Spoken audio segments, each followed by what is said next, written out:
প্রিয় দর্শক, সকলকে স্বাগত জানাচ্ছি। আপনাদের সাথে আছি আমি শামীম হোসেন। আমি এখন রয়েছি ঢাকার নবাবগঞ্জ উপজেলার রায়কৃষ্ণপুর ইউনিয়নে ইকবালদিয়া গেট এলাকায়। ইতিমধ্যে জানেন যে এই অঞ্চলটি হয়, এই অঞ্চলে বর্ষার সময় এই জায়গাটি হয়ে ওঠে একটি এন্টারটেইনমেন্টের এলাকা এবং জায়গা থেকে আসে। সেই দৃশ্যগুলি আমার আপনারা দেখতে পাচ্ছেন। অনেকে এখানে বিভিন্ন ধরনের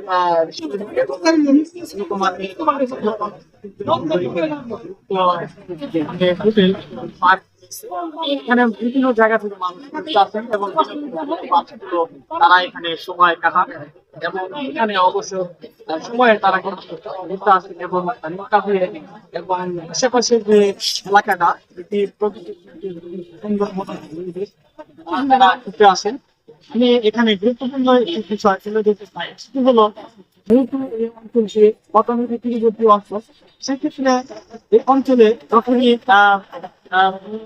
বেশি পানি হয় অর্থাৎ পানির বৃদ্ধি পায়, সেক্ষেত্রে কিন্তু আর এর কারণ হলো যে এই অঞ্চলটি হওয়ার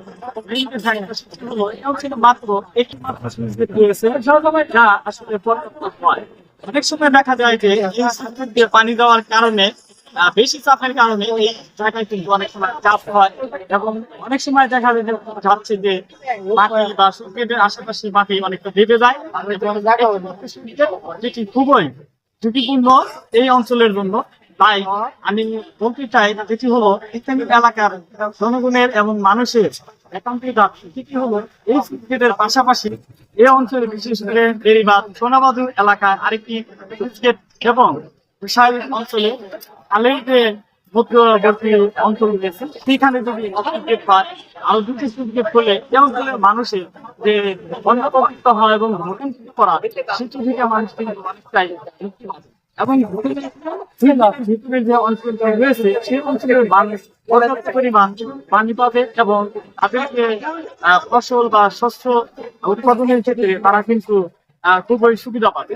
আর এক্ষেত্রে যে পানি এবং ধুলা পানির সাথে যে টপসয়েল অর্থাৎ ফার্টিলাইজার যেটা দরকার হয় অর্থাৎ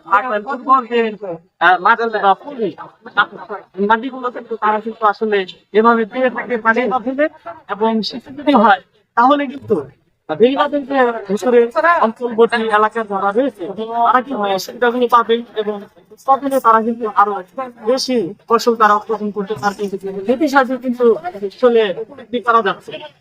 আমি এই বিষয়টি জোর দাবি জানাচ্ছি যারা এমপি মহোদয় রয়েছে এই অঞ্চলের এবং ঊর্ধ্বতন কর্মকর্তা যারা রয়েছেন এবং পানি সম্পদ মন্ত্রণালয়ে যারা রয়েছেন তাদের প্রতি দৃঢ়ভাবে আমি এই বিষয়টি দৃষ্টি দেওয়ার জন্য অনুরোধ জানাচ্ছি, যাতে এই অঞ্চলে বেড়িবাঁধ এলাকায় এবং যে খাল এবং খালটি রয়েছে এই মধ্যবর্তী স্থানে যদি একটি সংকেত করা হয় তাহলে কিন্তু এলাকার মানুষ তাদেরকে বন্যা কবলিত যে দুর্বল সেই দুর্বল থেকে তারা কিন্তু আল্লাহ হাফেজ।